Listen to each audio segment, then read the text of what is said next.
Olá, seja muito bem-vindo ao Pode Migrar.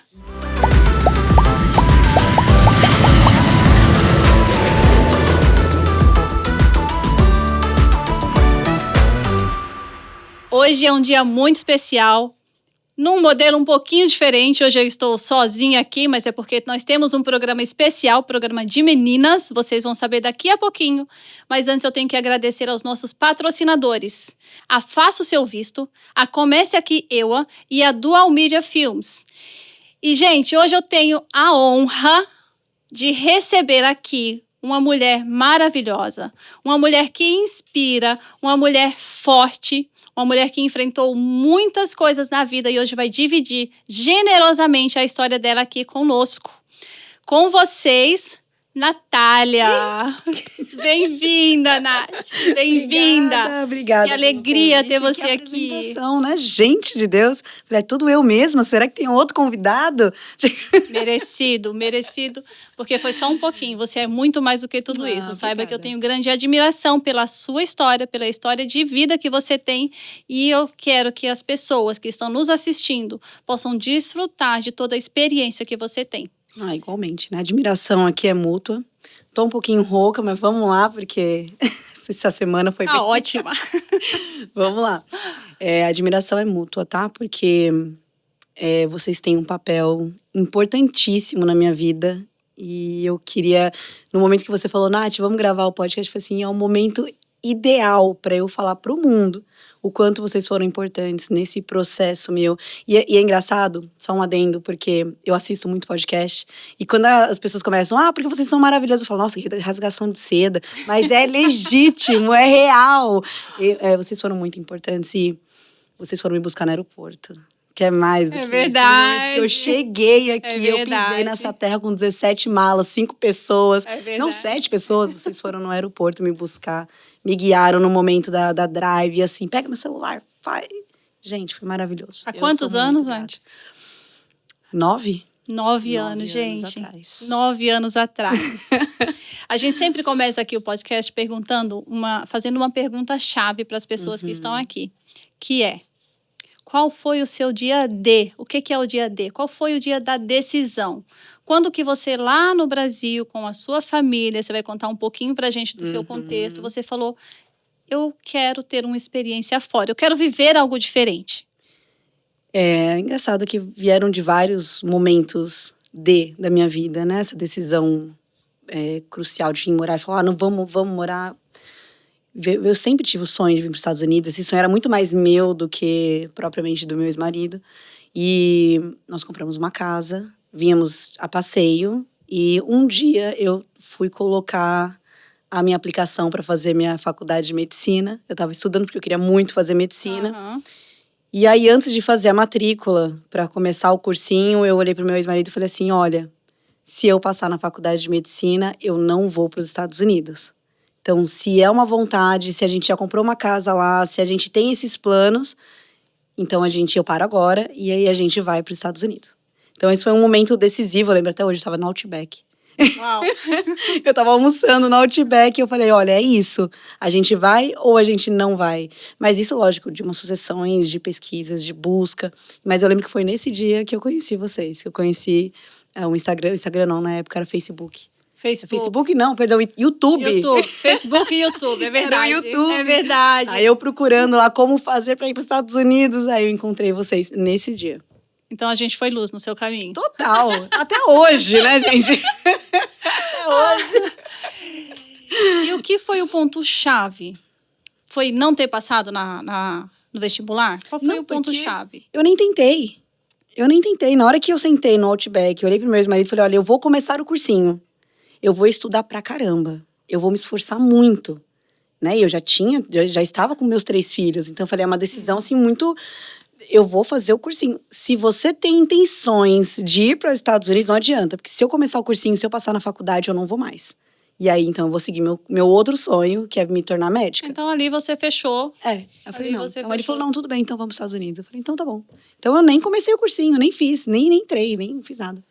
Nath, você tem uma história maravilhosa, porque não é só você e o seu ex-marido. Quantos filhos? 3. 3. Começar em um país novo, com uma família. 5 pessoas. Qual foi a maior dificuldade? Não no processo de decisão, mas quando você chegou nos Estados Unidos, qual foi a maior dificuldade?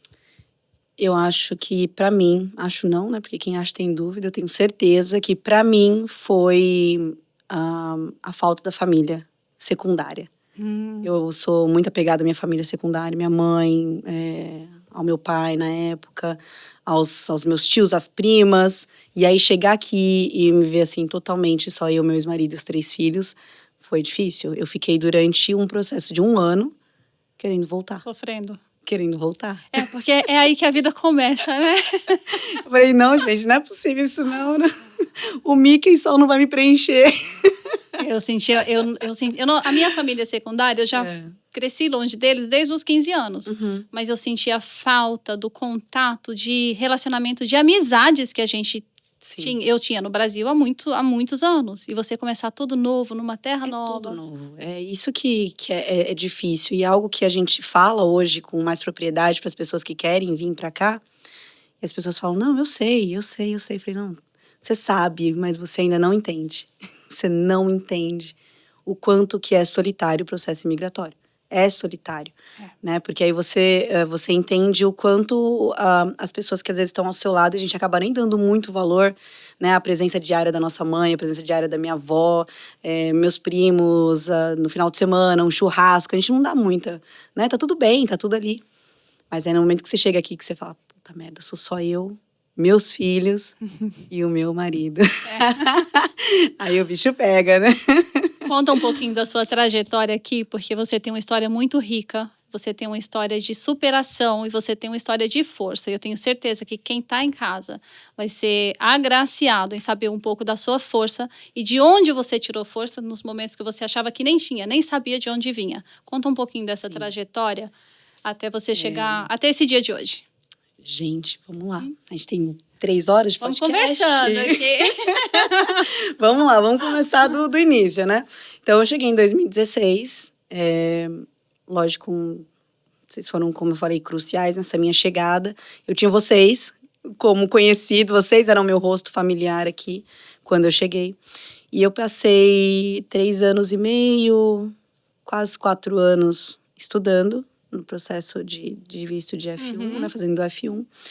E aí aconteceu algo bem inusitado que eu não esperava, no caso, né? Eu vim com a minha família estruturada, eu casada já há 19, 20 anos, com 3 filhos. Eu vim com a família que eu achava que era a minha base, minha fortaleza, né? E aí meu casamento se desfez nesse processo todo das dificuldades, porque surgiram muitas dificuldades. É uma vida nova, é um mundo novo, é um país novo, são pessoas novas, enfim, a gente se reinventa o tempo inteiro aqui. E nessa nossa reinvenção, eu me reinventei, ele se reinventou, a gente viu que já não tinha mais match, já não dava mais para ficar junto, então a gente se divorciou. Eu me divorciei aqui nos Estados Unidos. E aí foi um processo difícil. Porque foi o processo mais difícil? Foi o processo mais difícil de toda essa... Enfim, tudo que a América nos proporciona de experiência. Eu acho que essa foi a experiência mais difícil, porém a experiência mais enriquecedora da minha vida. Porque na dificuldade que a gente cresce, né? Exato. Eu pergunto isso porque muitas famílias vêm para cá e a gente sempre fala, nós conversamos com muitas pessoas que estão planejando vir, e a gente sempre fala sobre, quando é família, sobre a questão da unidade, principalmente do casamento. Porque aqui é um lugar que, se você não está bem fortalecido, né, no que você quer, no que você está planejando como casal, como família, se você não vem muito solidificado aqui, tem tudo para dar errado. Não é verdade? E eu conheci porque muita gente, outros, né? Algumas pessoas falam pra gente, olha, as coisas não estão muito bem aqui entre nós, então eu vou para, quem sabe lá, um cenário diferente, coisa melhora. Sim. E é o contrário. Totalmente, porque aqui você tá, você por você, e é você se reinventando o tempo inteiro, é você se modificando o tempo inteiro, e já é difícil a convivência com outras pessoas, né? Agora você imagina a convivência com com alguém que tá o tempo inteiro mudando, que tá o tempo inteiro renovando, que tá o tempo inteiro saindo daquela casca de cebola, né? Que é a cebola, você vai arrancando camadas aqui. Sim, Então, eu digo que a gente meio que fica despelado, porque sim. a gente tem que se mostrar de todas as formas. E às vezes tem algo no seu parceiro que você não quer ver. Sim. Às vezes tem algo no seu parceiro, apesar de eu ser já casada, eu era casada há muitos anos, tinha algumas coisas nele que eu não enxergava, que eu não via, que me trouxeram lucidez aqui. Então, enfim, o casamento desfez. Uhum. Foi bem difícil esse processo, porque o casamento se desfez porque eu pedi para que se desfizesse, né, por conta de N dificuldades. Então, não foi muito bem visto, no caso, pelo meu ex-parceiro. Ele quis voltar para o Brasil e a gente estava em processo de green card, processo de visto já para receber o green card. E eu disse, não vou para o Brasil agora. Mas eu entendi, num momento de 4 meses de pura... eu vou dizer guerra, porque foi um processo muito difícil. Sim. E com os 3 filhos aqui, então assim, eles enxergando tudo aquilo, bom, eu falei, tá bom, quer saber, vamos voltar. Então eu estava muito disposta. Quando você estava num ponto onde você já tinha dado entrada na sua documentação, já estava a ponto de pegar a sua documentação, que é a residência permanente, né? Que é que quem vem para os Estados Unidos almeja. Você chegou, vou largar tudo. Larguei tudo. De Uau. fato, eu larguei tudo. Larguei tudo, isso foi em 19, isso, né, 16 para 19, a gente se separou em 19. Eu voltei para o Brasil em fevereiro de 2020. Ele voltou na frente com as crianças, porque minha mãe estava aqui também. Eu falei, mãe, faz o seguinte, volta então com as crianças. Ele vai junto, porque aí eu tenho esse momento em que eu consigo terminar de organizar as coisas daqui, vender o que a gente precisa vender, porque eu não vou sair daqui, que era a vontade dele. A vontade dele é que a gente fechasse a porta da casa e não voltasse mais. Saísse. Eu falei, eu não vou fazer isso. Primeiro porque eu não acho certo, a gente tem um contrato, a gente tem que desfazer esse contrato, eu tenho que vender os carros. E outra que eu, no Brasil, eu nunca trabalhei. Nunca. Eu sempre fui dona de casa, eu sempre fui mãe 100%. Eu ia pra academia. Eu tinha duas secretárias. A vida era diferente. Era diferente. Um pouquinho diferente. Mas sabe o que é engraçado? Muitas pessoas vêm dessa realidade do Brasil, né? Sim. Que é normal no Brasil. A classe média alta, ela vive bem. E não é que aqui não se vive, mas é que se faz coisas que lá não se faz. Né? E não é ruim fazer coisas que lá não se faz. Não é que seja ruim. Não, de forma alguma. Porque eu tenho uma pessoa que veio recentemente e ela é de classe média alta e ela, nessa estrutura de vida sua. Princesinha. Eu era dondoquinha. E ela aqui, ela vê que a vida... E ela participa da vida aqui, ela cozinha para os filhos, ela tem 2 filhos, ela lava roupa. E isso não é ruim. Isso traz... Quando você está no local certo, com a pessoa, isso não é ruim. Né? E aqui é muito mais fácil fazer isso. Ah, sim, com certeza, né? Tipo, os meus filhos iam de ônibus pra escola. Eles podiam eles podem brincar na rua, com segurança. Então, assim, no momento que eles não estavam comigo em casa, eles estavam brincando na rua e tava tudo bem. Eles iam minha filha mais velha pegava minha filha mais nova, ia até o ponto para levar pra escola. Então, assim, eles tinham uma liberdade e isso me trazia um pouco mais de liberdade também para eu ter o meu tempo, né? Que no Brasil eu não tinha, eles tinham que ficar em casa, então tem que ficar o tempo inteiro em cima deles. Tinha que ficar o tempo... Sim. Mas sim, não é ruim. Eu aprendi muita coisa. Eu era totalmente desorganizada no Brasil. Não vou dizer que eu sou totalmente organizada, mas eu aprendi muito, né? Porque aqui eu tinha que fazer por mim mesma, eu tinha que fazer pelos meus filhos, eu não tinha ninguém para tomar conta, né? Então, assim, eles chegavam da escola, o almoço tinha que estar pronto, as roupas tinham que estar lavadas, graças a Deus, a gente tem máquina de lavar e de secar, né? Então, assim, a gente não passa roupa. Não precisa pôr no varal. Não precisa estender, a gente não passa roupa. Então, isso facilita a vida. É verdade. Então, tem algumas coisas que facilitam. Mas hoje eu gosto de cuidar da minha família, sabe? Eu cuidar. Lógico, a gente tem... hoje a gente tem a condição de chamar uma pessoa para fazer, né, vai lá, dá uma geral em casa. Sim. Mas eu gosto de cuidar da minha família hoje. Você tem 2 pontos chaves. Você tem um ponto lá em 2016, quando você decidiu vir e você veio com a sua família inteira. Você voltou em 2019. Conta pra gente qual foi o ponto chave de você estar aqui hoje. Então, eu voltei em fevereiro de 2020, eu voltei pro Brasil, retornei, época de pandemia. Meio da pandemia, é verdade. Tudo fechado. É verdade. E aí eu me vi numa situação assim, e agora? O que eu faço? Porque eu estou separada, morando na casa da minha mãe, com 3 crianças, numa casa com 2 dormitórios. Uau. Então, assim, eu dividia o quarto com eles, eu deixava eles dormirem, os mais velhos dormiam na cama, eu dormia no chão com a mais nova. Uma casa super pequenininha, para 5 pessoas morarem, 6 no caso, né? Com o meu pai. E separada. Nunca trabalhei no Brasil. Uau, sem Não experiência tinha nenhuma. experiência nenhuma. E eu falei, caramba, e agora? Fechou tudo? O que eu faço? Uau. O que eu faço no meio desse vendaval todo? E aí eu recebi uma ligação do meu advogado. Ele entrou em contato por e-mail, pedindo para que eu entrasse em contato com ele. E eu expliquei tudo o que tinha acontecido. E ele falou, olha, o seu visto ainda está válido.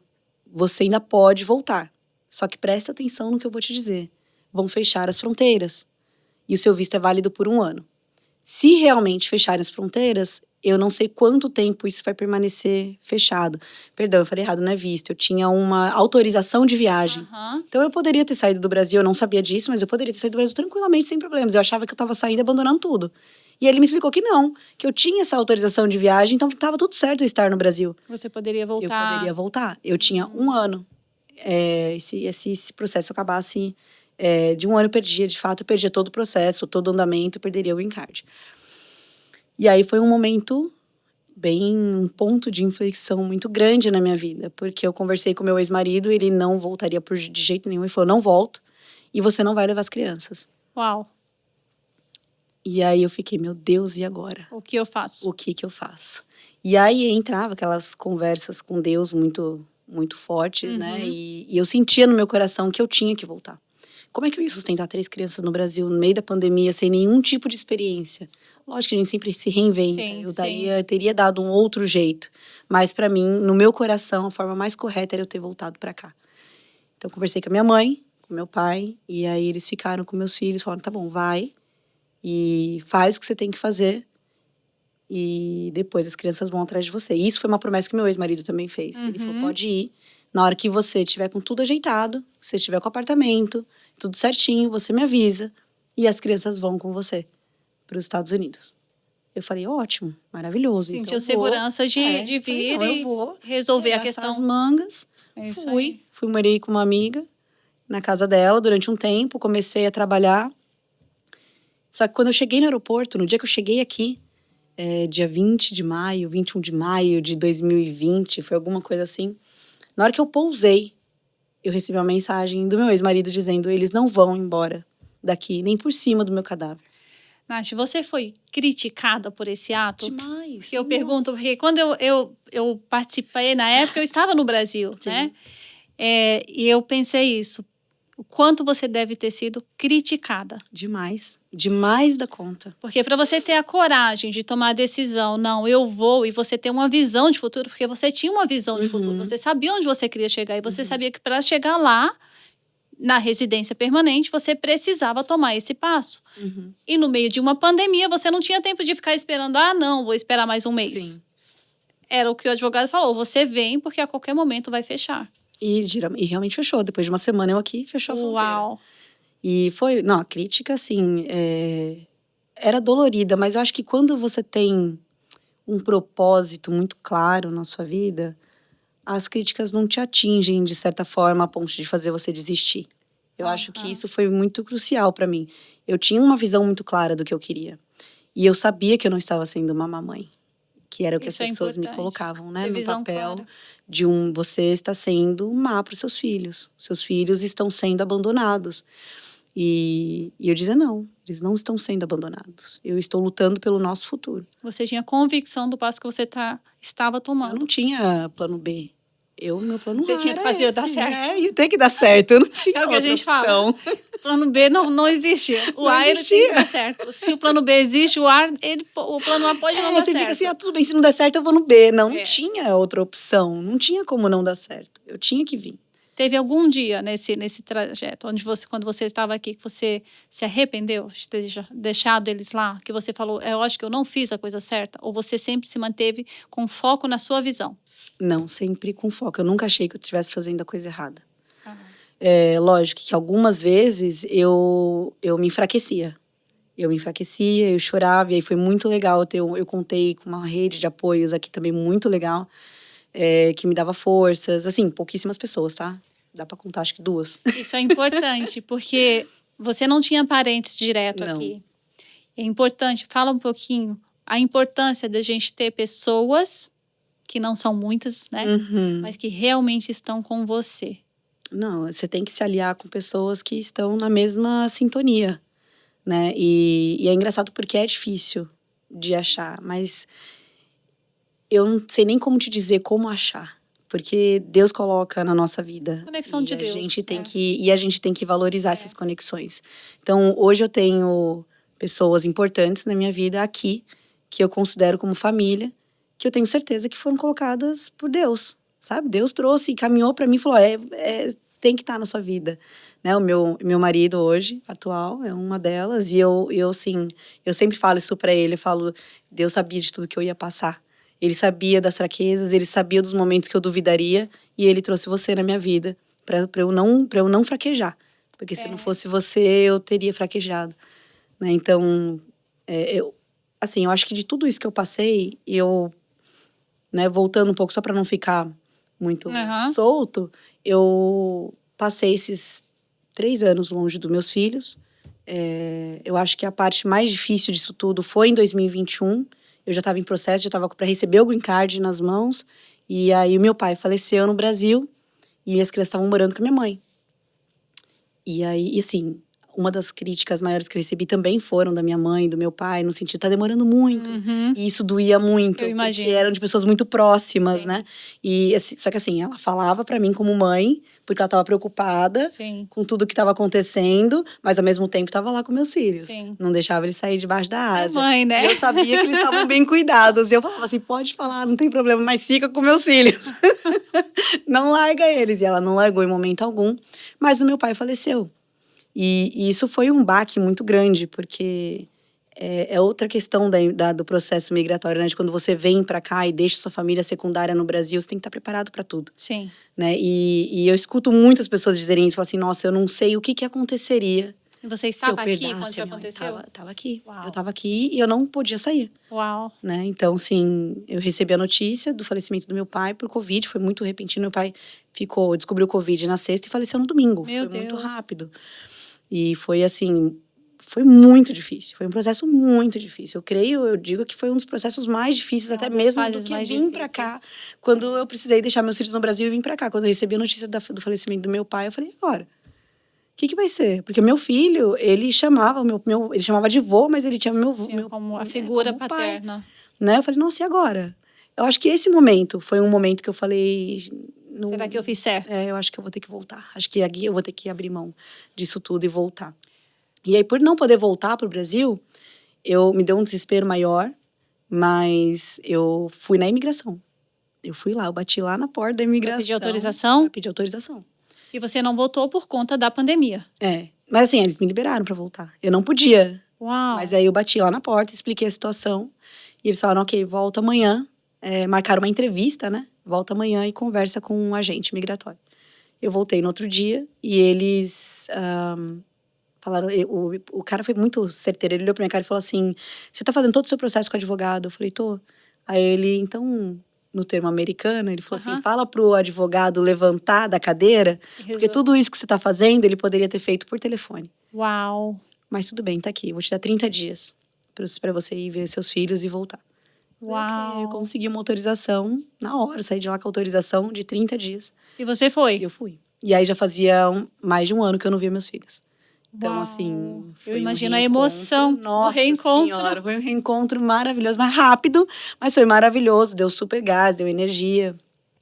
Foi difícil voltar, ir embora e deixar eles de novo, mas eles foram tão resilientes. Eu falo assim, eu não consigo entender, assim, lógico que eu consigo entender Deus na vida deles também, pra suportar, mas eles são muito resilientes, assim, no sentido de eles aceitaram tudo isso de uma forma tão clara e tão leve. Entenderam que era um projeto, né? Não que estavam sendo abandonados, mas que fazia parte de um plano, de um projeto que por um tempo tinha que ser assim. Eu me identifico demais com a sua história.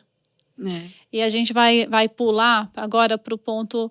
Quando vocês se conectaram? Quando que a família se conectou? E como que foi essa reconexão?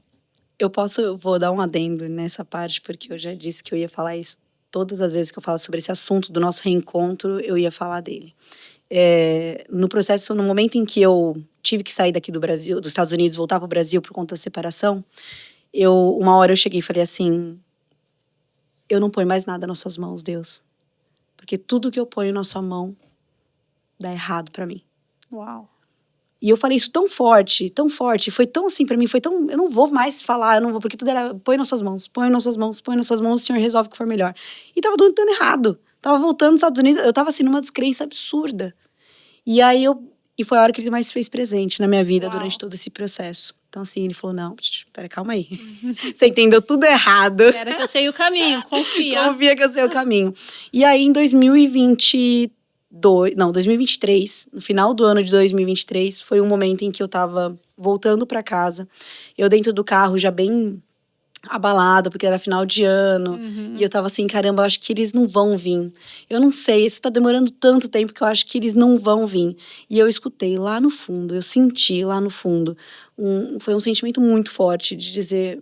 Fique em paz, que minha promessa vai ser cumprida. É a voz de Deus. É a voz de Deus. Ano que vem, a minha promessa vai ser cumprida. E foi nesse estilo, ano que vem, a minha promessa vai ser cumprida. E aquilo me deu uma paz tão grande, que eu cheguei pro meu marido e falei assim, amor, ano que vem as crianças estão com a gente. É inexplicável, né? Inexplicável, a paz que inexplicável. Vem. Foi assim, foi uma paz, uma certeza muito grande. Aí meu marido falou assim... Sim, amor, se Deus quiser, eles vão estar. Eu falei assim, não, você não tá entendendo. Eles vão estar, Deus eles quer. Eles vão estar aqui. Deus me falou. Ano que vem. E foi certeiro, isso foi final de 2020. Eu acho que eu tô confundindo as datas. Foi final de 2022. E aí, fevereiro de 2023, eu fui buscá-los no Brasil. E veio a família toda. E aí vieram os três, assim, definitivamente, né? A minha filha mais velha veio em julho, definitivamente. E os menorzinhos vieram em setembro, definitivamente. Agora estamos todos reunidos e juntos aqui. Né? A sua história, para mim, é uma história de reconstrução. Então, eu vejo muito a mão de Deus na sua história, né? Por todo o histórico que eu sei um pouquinho aí da sua vida antes, né? Com seu ex-marido, por tudo que você passou, por tudo que vocês passaram aqui, e ver que hoje você tem os seus filhos com você, você é bem casada, Deus colocou um homem maravilhoso na sua vida, que não só te aceitou como você é, com todos os seus valores, ele abraçou os seus filhos, então você tem uma família reconectada, é uma história linda de reconstrução. Sim. É assim que Deus faz na nossa vida. Foi mesmo, e continua fazendo, né? Continua fazendo, e a todos os dias. E a gente, né? E a gente muitas vezes a gente enche o saco de Deus, né? Eu falo, gente, acho que eu não posso pedir mais nada pra ele. A gente enche, é normal, tem dia que eu também peço demais, temporadas, né? Mas essa paz que você falou que você sentiu é a paz que excede todo entendimento. Que você está no meio da tempestade. Parece que o mundo ao seu redor está caindo, as coisas não acontecem, mas no meio daquilo tudo vem uma paz. É a paz que excede todo entendimento. Eu falei, pronto, ele falou. Eu falei pro meu marido, sim, graças a Deus. Ele, se Deus quiser, vai ter que falar, você não entendeu. Você não tá entendendo o poder do que eu entendi agora. Eles vão estar aqui. E foi essa paz que eu senti. E é uma paz maravilhosa, né? É um sentimento tão... E aí foi isso. Aí agora a gente tá aqui, trabalhando... Fluindo, com empresária, numa área totalmente diferente daquilo que você achou que ia fazer. Não, nada a ver, né, gente? No Brasil eu falava assim, eu nunca vou trabalhar dentro de um escritório. Eu não gosto da rotina de escritório. Gente, agora eu estou... E hoje você é uma mulher de rotinas. Exato. Eu vejo ela todo dia lá, gente, na rotina, postando. É isso aí. É academia de manhã, aí arrumar as crianças para a escola, é escritório, e eu amo tudo, eu honro muito a minha história, honro muito a Deus por tudo isso que Ele me fez passar, porque eu de verdade cresci muito durante esse período de 5 anos, que eu acho que eu não teria condição de crescer se eu não tivesse topado imigrar, se eu não tivesse topado sair da minha zona de conforto por várias vezes. E hoje já virou um costume, sair da minha zona de conforto já virou um costume, já não é difícil. Ser esticado. E é bom ter uns amigos que esticam a gente. Nossa, agora eu tenho alguns. Eu tenho alguns. Tem que esticar. Nath, olhando para trás na sua história, desde lá, daquele dia lá no Outback, você faria algo diferente? Não. não faria nada diferente.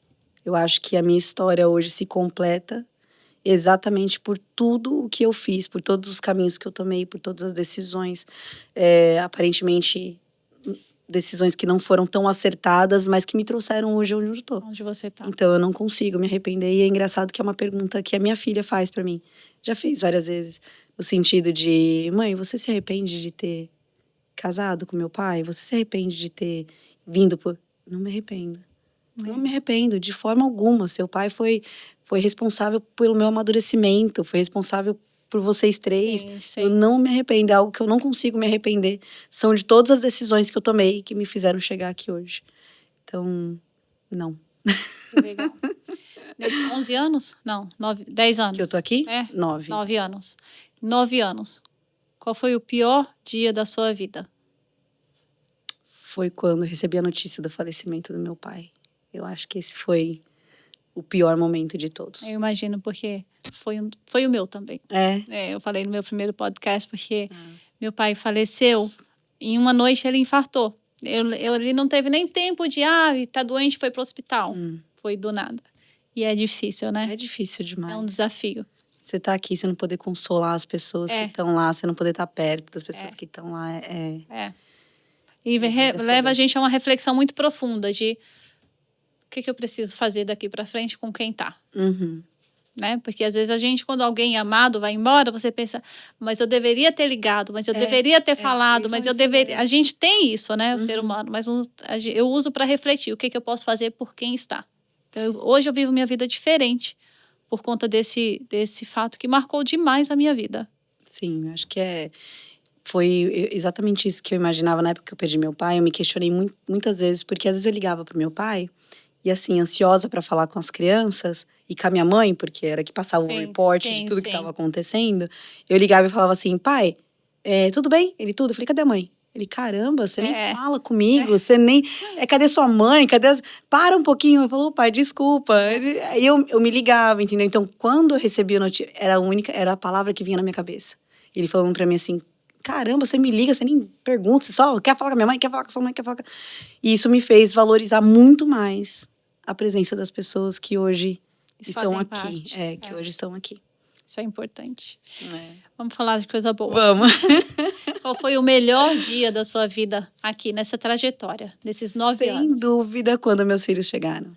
Que lindo. Quando eu me vi na minha casa com o meu marido e as 3 crianças ali, as possibilidades, eu imaginava... Agora eu tenho a possibilidade de fazer tudo. Agora minha vida voltou ao normal, agora tudo fluiu, agora eu venci, eu consegui, eles estão aqui. Agora é bola pra frente. Acho que foi o momento mais feliz da minha vida. É muito importante essa pergunta, porque às vezes a pessoa que está, às vezes você que está em casa, você está pensando que o melhor dia da sua vida vai ser quando você pegar a sua cidadania, não é? Ou que o melhor dia vai ser quando você pegar o seu green card, se for nos Estados Unidos. Mas o melhor dia de todas as pessoas que passaram aqui nessa mesa tem a ver com pessoas. Tem a ver com pessoas. Quando você venceu em família, quando você reencontrou seus filhos. Então, a nossa vida gira em torno de pessoas. E o quão importante é a gente valorizar pessoas. Sim. Eu também achava que o meu momento mais feliz seria no momento que eu recebesse meu green card. Engraçado, eu tinha isso na minha cabeça. Nossa, quando eu recebi o meu green card... Vou mandar fazer aquele bolo. Com a cara do green card. E foi, sim, um momento muito feliz. Sim. Muito feliz. Então, mas não supera. É sobre pessoas. É sobre pessoas. A vida é sobre pessoas. Sobre pessoas. E eu carrego isso pra dentro da empresa, eu carrego isso com as minhas negociações, eu carrego isso em tudo. É sempre sobre pessoas. O resto é importante, mas a convivência, as experiências que você tem entre as outras pessoas é maravilhosa. A troca, né? Falo sempre na nossa empresa, eu falo sempre que nós lidamos diretamente com pessoas. E eu falo sempre, não é um lead. Não é um cliente que quer A ou B. Não é isso. É uma pessoa que tem sonhos. E Deus nos deixou com a missão de amar ao próximo, como a gente ama a nós mesmos. Então, a vida é sobre pessoas. É sobre eu olhar para você e eu ver que por trás da empresária existe uma pessoa. De você ver que por trás do marido existe uma pessoa. Por trás do chefe que você espera, existe uma pessoa ali atrás daquele título. Né? Sim. E com esse sentimento de gratidão por pessoas maravilhosas como você, Fala quem fala.